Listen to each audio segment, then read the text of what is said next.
So after seeing so much drama regarding the new Snow White, and especially with Rachel Zegler and everything that was going on there, laughing at all the memes and even sharing my own opinion regarding this tragedy with Disney, I decided that I was actually going to expose myself to the suffering and go to the cinema and watch it. So I did it so that you don't have to. I sat through 2 hours of this new CGI Snow White Rachel Zegler disaster just so that you can have an actual valid review and know whether it's worth it or not to watch it. Spoiler, it's not.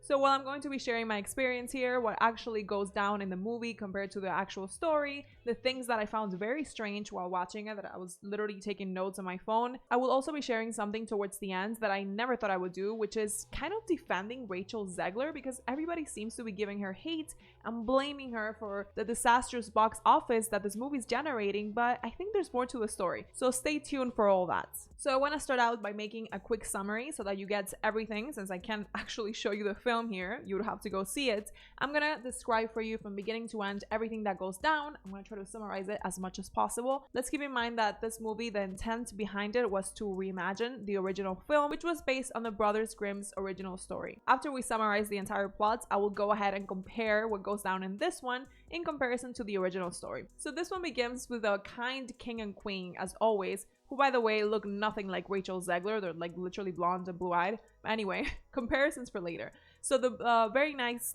king and queen have this beautiful daughter, and they name her Snow White, not because her skin is the color of snow like the original story, but because the day that she's born, there's actually a snowstorm. So they name her Snow White in honor of the storm. Then the queen gets really ill and she ends up passing away, and the king actually marries a new queen, you know, the stepmother, the typical evil stepmother, which I love me a villain, but this one was not even it. We'll get there. So he ends up marrying this evil stepmother who actually turns out to be an enchantress, and she's also very vain, as we remember from the original story with the mirror. And the king ends up disappearing during a campaign, and so the evil queen takes absolute control of the kingdom. And now that the evil queen is in charge, she throws Snow White to be basically another servant in her palace. The queen begins to grow a bit jealous of Snow White's potential beauty. We have to remember that Snow White is a lot younger than the queen. The queen is like supposed to be middle-aged, and Snow White is supposed to be like not even a teenager, younger. But of course, we'd assume that she's kind of in the teenager age range, whereas the evil queen is middle-aged. So she seems to see that Snow White is flourishing, turning into a young girl, and that she's becoming beautiful, and she becomes obsessed with asking the mirror whether she's still the fairest, the evil queen, whether she's still the fairest out of the entire kingdom. Also, while this is all happening, while Snow White is a servant in her own palace, even though, you know, she's the princess, a new character is introduced. This character is completely new to the Disney series. We've never met him before. His name is Jonathan, and he's a thief. He's a thief, basically. He's the leader of like a bandit group, and Snow White catches him stealing in the palace, you know, the palace that belongs to her and that has all the property from her family. And she catches him stealing, and he explains that, you know, they're all impoverished in the kingdom and that this is his way of getting by. And she actually goes ahead and helps him to steal and even defends him in front of the queen. Very bizarre. But anyway, the story goes on, and one day the evil queen asks the mirror whether she's still the fairest of all in the kingdom. You know, Gal Gadot is asking the mirror whether she's still prettier than Rachel Zegler, but turns out this day, for some reason, the mirror actually tells Gal Gadot, you know, the evil queen, that no, that Rachel Zegler, Snow White, has become more beautiful than her. And the evil queen cannot handle this. She's extremely vain. She's extremely obsessed with her aging looks, I guess. I don't really know. And actually sends the royal huntsman, as we know in the original story, to go down and hunt Snow White, who's in the forest, and to murder her and to bring back her heart. But instead, the huntsman, he's unable to kill Snow White. I don't know if it's because, you know, she's young and he finds her so innocent, or what is more likely, that he would feel extremely guilty murdering the actual princess of the kingdom. So the point is that he just tells her to flee into the forest and comes back and makes up some excuse to the queen. And Snow White does that exactly. She flees into the forest and eventually ends up in the house of the 7 dwarfs, the 7 CGI dwarfs here. More on that later. So the 7 dwarfs feel extremely bad for Snow White, and they actually allow her to stay and they give her shelter. Even though there's actually a scene where they're coming back from work. They work at a mine and they come back super exhausted, and they're literally allowing this girl to stay here without really doing anything, and also to actually save her life because she's fleeing from the queen. and she makes them clean. Like, she gives them the mop and makes them clean and possibly even cook for her, even though they just came back from working all day in the mine and she's there doing nothing. But anyway, the queen has found out that Snow White has not been murdered, that she's still out and about somewhere in the forest, and she sends her guards to try and capture Snow White. And in the process, Snow White also runs into Jonathan, the thief, before, and Jonathan happens to be with all the bandits, all the other thieves, basically. It's like a very Robin Hood-esque situation, very strange and very random as well, because you've never seen that in Snow White. But anyway, all the thieves get together, and, you know, Snow White and Jonathan, the leader of the thieves, kind of start to develop a bit of a romance, and together they're also able to fight off the guards that the queen sends to capture Snow White. And at some point, the queen also captures Jonathan, the leader of the thieves, and she tries to get him to say where Snow White is. And eventually we have this famous scene from the original story as well, where the queen turns into the witch. And I have to say, this is actually my favorite scene in the entire movie. I don't know why. I don't know if it's because the movie was that bad that this was like the best scene to me, but I just really enjoyed how eerie it was watching the evil queen turn into into the villain. But especially the best part about it is actually when the evil queen reaches Snow White, you know, with the apple, and it's just so eerie because you can tell that Snow White senses that there's something off, that this woman is probably not this kind old woman that she's pretending to be. And I just thought it was very well done. Like the ambience and the music, and Rachel Zegler's act in there was also very good. But as in the original story, Snow White bites the apple and she's induced in this sort of sleep-like, death-like state. And of course, only, you know, a prince could save her from it, except that there's no prince in the story. We only have a thief. That's as good as we could get. So they send the thief. He actually ends up running away from the queen and escaping, and he's able to send Snow White, who the dwarves by this point believe to be dead, he's able to save her by kissing her on the lips. Something that is very strange, because if we remember, one of the things that made Rachel Zegler go viral was the fact that she was complaining and rejecting the idea that in the original story, the prince kisses an unconscious Snow White. You know, she was saying that this was very weird. Weird, to be more precise. With a guy who literally stalks her. Yeah. Weird. But for some reason, if a thief kisses an unconscious Snow White, then it's okay. So if a prince does it, it's all wrong. It's weird, it's inappropriate, but if the leader of some sort of Robin Hood-esque, communist-esque bandit group kisses an unconscious Snow White, then somehow that's okay. And that's the message that Disney is like sending its young people, I guess. And you know what? It would have been okay if they had made a different, more original story like they did with Maleficent. If you haven't seen it, I don't want to spoil it, so just skip this part. But if you have seen it, you will recall that in the original Sleeping Beauty story and film, the prince does break the spell by kissing Aurora, Sleeping Beauty. Whereas in Maleficent, it's actually Maleficent who kisses Sleeping Beauty on the cheek to wake her up. It's more like a maternal love, and it's a super interesting story, even though it's kind of different from the original and it focuses way more on Maleficent, which I definitely enjoyed. But this was not it. Like, this Snow White remake was far from original, and I don't understand how the actress would criticize publicly so much the fact that the original prince kisses the princess, but then the thief, it's okay for him to kiss her. That actually was a moment that really caught me off guard, because based on what I had seen Rachel Zegler say, I really did not think there would be any kissing going on at all. Anyway, so once Snow White is revived, she and all of the bandits and the dwarves and everybody go back to the kingdom, to the village. This scene looks straight out of a scene from Les Miserables, the musical. Probably butchering that, I try my best. But yeah, it literally looks like a scene from that musical. It has nothing to do with Snow White. Once again, they're mixing random stories. And here Snow White tries to confront the evil queen, and the evil queen tells her that if she wants the power to Snow White, that she can have it, but Snow White is unable to do this. And by the way, by this point, Snow White has also found out that it was actually the queen who murdered her own father. But, you know, when it comes to taking back her own power and performing some sort of aggression towards the queen, she's completely unable to do so, even though she wouldn't even have to do the aggressive act because she has the entire town on her side.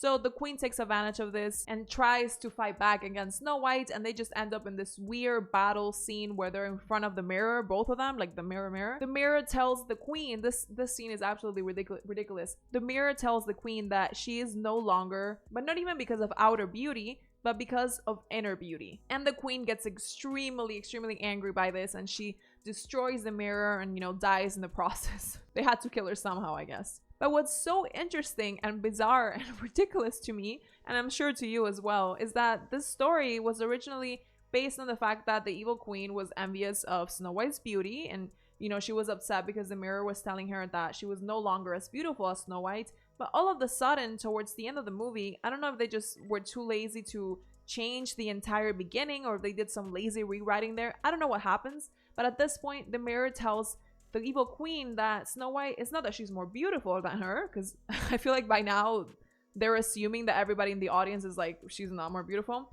So they're like, oh, she's actually kinder than you, evil queen. And it's so absurd and pathetic to think that the evil queen, the original evil queen, you know, a villain who kills her own husband and turns her own stepdaughter into a servant and impoverishes an entire town just for her own benefit. It's so crazy to think that she would be so offended by her stepdaughter being kinder than her when all she's ever cared about is her own vanity and her own success. Like, it just makes absolutely no sense that would be what brings her to her own demise. The fact that her stepdaughter is now considered kinder than her. Not more beautiful, but kinder. I mean, are we sure we're talking about the same villain here? By this point, you know, the queen has died somehow. I don't even know what happens, and Snow White becomes, you know, the new leader. She always was the leader, but she becomes the new leader, and she celebrates with the entire town, and she's gonna, you know, be fair and just and very communist like. She's gonna start giving everybody like back their own things, and she's gonna share everything with everyone, and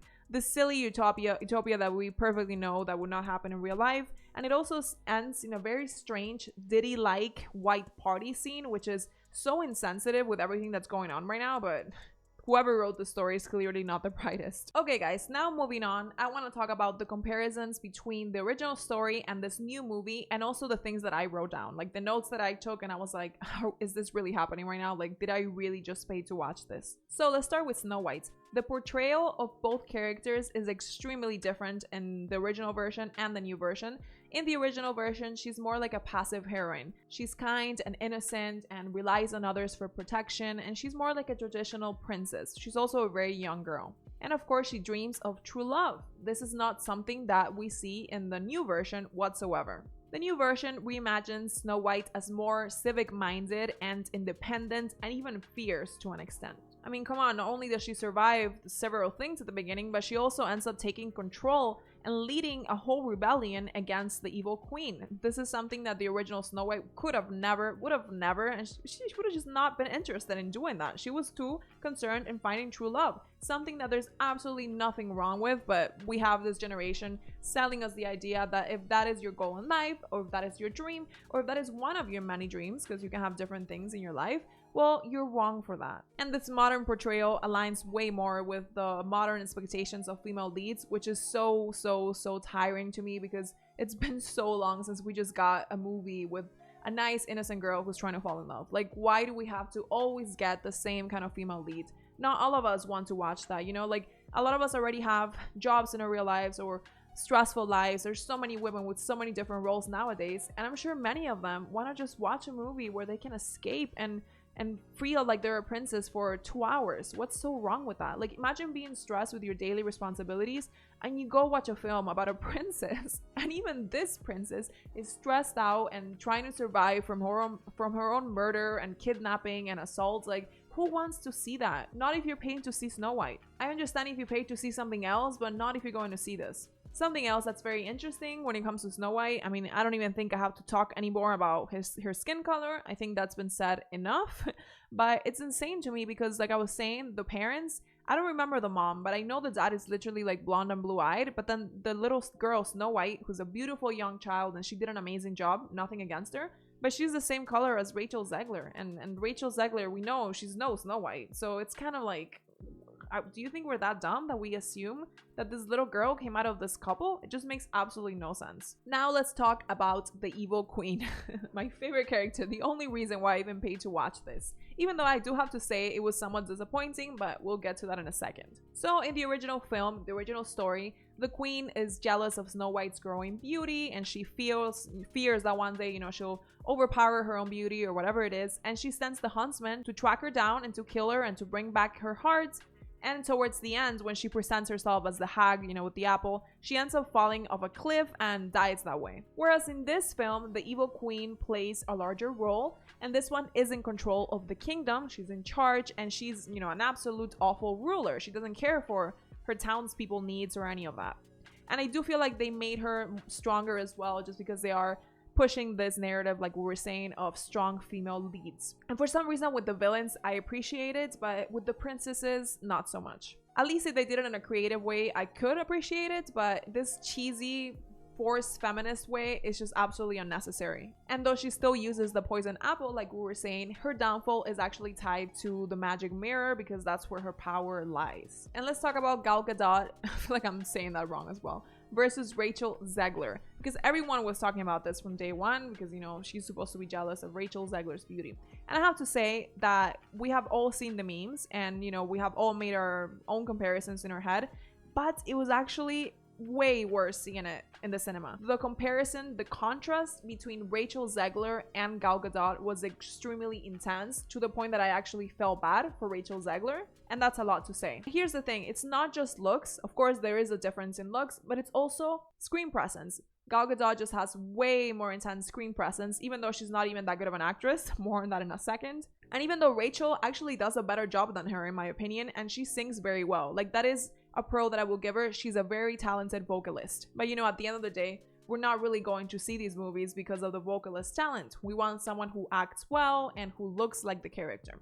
I will say something that they did to even worsen this contrast between the two is the fact that the costume design for Snow White is absolutely embarrassing. They gave the evil queen gorgeous costume design. They gave her gorgeous makeup, and then with Snow White they gave her this weird bob that was like unbrushed most of the time. She's wearing no makeup, her dress is absolutely awful, and it almost seemed like a joke at this point. Like, I'm telling you, I felt bad for this poor girl. I was like, not only are they making her compete with Gal Gadot when it comes to beauty, but they're also doing everything they can, and it seemed deliberate as well, to make her look less attractive, like with the costume design and the makeup, and it was just really bad. Regarding the acting by Gal Gadot, I am a fan of hers, as in, like, I really admire her presence and her beauty, but I've never really focused on her acting. And I actually watched the video today that I will leave here so you can watch it, because it was so hilarious, that showcased her acting as actually very, very bad. So I'll leave that video to you guys so you can watch it. But when I started thinking about it, her acting was actually not great, but her beauty and her presence trumps everything else. The same probably cannot be said for Rachel. Now moving on to the dwarves. So in the original film, the 7 dwarves are all very lovable, enchanting and comedic characters who live in the woods and work in a mine, and they protect and hang out with Snow White, basically. That's their role. They're super sweet, super cute. And I have to say that in the new film with the CGI dwarves, you do not get the same sweetness to them, like they really don't make you feel the same way. The original drawings were just so much cuter and so much more emotion generating. I don't know what it is, but with these new dwarves, the only one that was actually kind of interesting and pretty cute was the one that's called Dumb. Okay, it's actually not dumb in English, it's actually dopey. Sorry about that. But yeah, the dopey one, just like in the original film, he is definitely the cutest. But in the original film, the other ones are cute too, but here, not so much.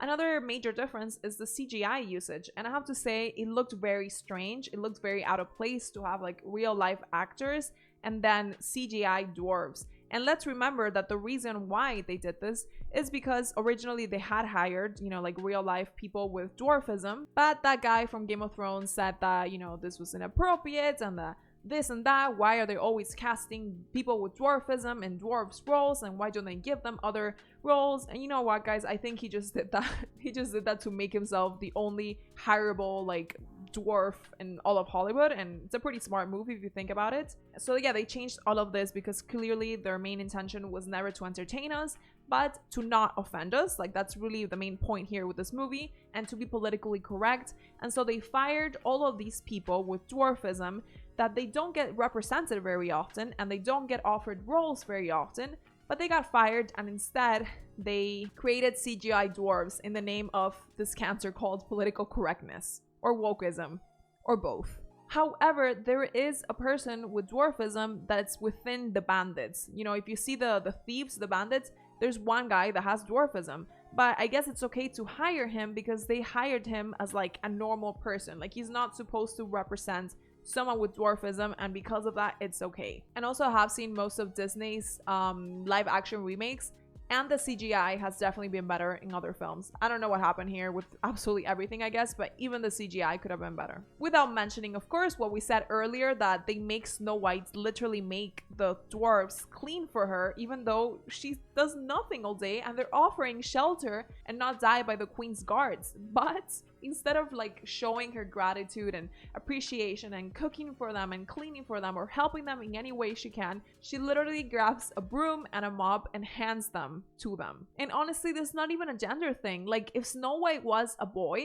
and if she was also being offered shelter by these random kind people and they were literally like saving her life, I still think that guy should be cleaning and cooking for when the dwarves get home. It's not even a gender thing, it's just common courtesy, and you're doing nothing all day. Now let's talk about the new male lead, because it's not a prince, you know? The original film, we see a more traditional prince who doesn't really have that much character development. He just kisses Snow White at the end, and you know, because of this, she's able to go on living. In this new film, Jonathan, he's supposed to be like the prince, I guess, the prince of thieves. I don't really know what they meant to do with him. I also don't even know how that's a good message for young girls. I mean, I'm sure there are thieves out there who are good people, but like, maybe not. I don't know. I feel like if you're a thief, you're probably not the best of people. But what kind of message were they trying to send to the younger girls? Because I'm not really sure. Because even if he is like a Robin Hood type of thief, like he's taking from the evil queen, he's still a thief, and he's still taking from Snow White's possessions and family heirlooms. So it's kind of very strange that that's the message. I mean, they could have picked any other guy, but no, they have to pick this rebellious leader of thieves character. And here they do have, you know, a more meaningful and substantial relationship, because in the first film, the prince's job was really just to wake up Snow White. When it comes to the ending, we see that Snow White is revived by the prince's kiss, and you know, the queen has fallen off a cliff. Like, I would have liked to see this evil queen, but I don't know what they thought about that there. And Snow White just lives happily ever after with her prince. But in this new version, there is no like happily ever after post-kiss situation. As we saw, Snow White actually turns into this rebellion leader against the evil queen, and she amasses all the villagers and takes her place as the rightful leader. So, you know, it's way more about her leadership than just romance. God forbid. And one of the scenes that is extremely bizarre towards the end is that when Snow White gets to the village, we see photos of all the villagers, and there's an insane amount of diversity. And mind you, the original story is supposed to be set in Bavaria, in Germany, many centuries ago. But here, all of a sudden in this village, you would think that you're standing in the corner of a New York City street, because there's people literally from every ethnicity and race possible. There are black people, there are Asian people, there are redheads and blondes and brunettes, Middle Eastern looking and Hispanic looking. There's all sorts of ethnicities and races, which makes absolutely no sense and even looks strange because it's supposed to be like a medieval Bavarian looking town. But you know, nothing like some pushed inclusivity and diversity down our throats, even when we didn't ask for it. And I also can't help but wonder if the final message is supposed to resemble like the proletariat taking away the resources, the goods, the power away from the bourgeoisie, like in the Communist Manifesto, because that's really the vibe that I got, to be honest. And I feel like that is what they were intending to simulate. So much so that at the end, when Snow White is finally crowned once again as, you know, the rightful leader of the kingdom, I was actually very surprised to see them kneel in front of her. I'm talking about like Jonathan and the other thieves and, you know, people she knows.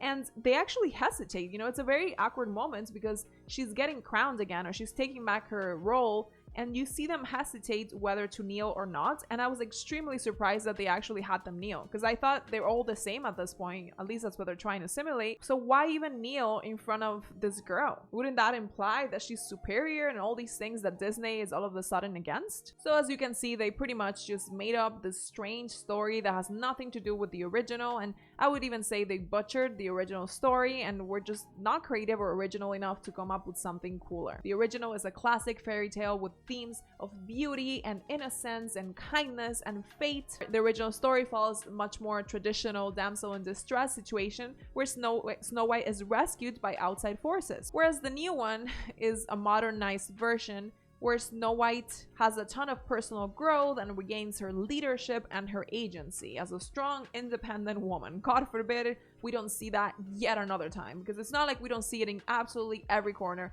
every story, every book, every media telling situation. And the romance, as we saw, takes a backseat here to her reclaiming of her own kingdom. I would say it's like a feminist retelling of the original story. And I would love to know, just based on these descriptions, which ones you guys prefer and which ones you guys would prefer to watch if you haven't already. And before we get to why I actually feel bad for Rachel Zegler, let's get into some tweets, some reactions that I've seen online. Here we have the white party that I was telling you guys about towards the end. Well, the ending scene basically. And we have this girl saying, Snow White is called Snow White because her skin is as white as snow. It's so tiring that they just can't make a good movie without inserting their woke political agenda. We have this reaction to that says, the writers and director are morons too. They have zero knowledge of how a kingdom and monarchy work. The Marxists are so against the sanctity of marriage and the power of family that they wouldn't dare let her marry the man she loved and who saved her multiple times. God forbid. And yeah, what I don't understand is that it's supposed to be like a communist revolution of sorts, but at the end, she's still the monarch. They're still kneeling to her, so it's just completely absurd. God knows who wrote this, to be honest. The actress in Snow White is a feminist. Feminists portray femininity as weak or oppressed. Yet, classic Disney films celebrate both femininity and masculinity in a beautiful way. We see here Sleeping Beauty and Philip the Prince, my childhood crush, dancing together. This is the kind of love girls grow up dreaming about, myself included. I mean, exactly, like I'm thinking back to when I was a little girl and you made me pick into this, watching this beautiful love story of princesses and talking animals and watching Rachel Zegler become a communist revolution leader.